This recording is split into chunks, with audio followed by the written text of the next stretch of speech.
Welcome everyone, I would like to show you how to insert a game card into your Nintendo Switch. So I've already made a tutorial on the Switch OLED. If you do own a Switch OLED, check out my specialized video in the description. If you have the regular Switch, what you want to do, get your game card and make sure it's in the correct orientation. So if I just move it closer here, you should see the downwards arrow should be facing down, and also the Nintendo Switch text should be upright, and you should be able to see the image of the game. If your card is like this, well, this is the wrong way, just make sure you see the cover art and all that good stuff.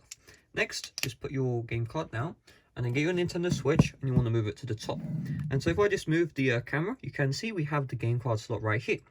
So what you want to do, get your fingernail and then push this way onto this flap. So push forwards and boom, you can see the game card slot is now open. All you want to do, get your game card, make sure it's in the right orientation, and just push it down. And you should hear a click. Once you hear the click, you can release, and boom, just like that, the game card has been inserted.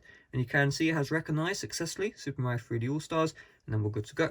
In order to close the game card slot, all you need to do is just push down, and then eventually you can see, you should hear a little click, and you can see the game card slot is now put back in. It's not going to leave on its own. If you ever want to remove the game card in the future, just do the same thing to open up, and then push down until you hear a click, release, and then you can see, boom, just like that, pull up, and the game card has been successfully removed. So hopefully this video did help you out. If it did, make sure to leave a like, subscribe if you're brand new.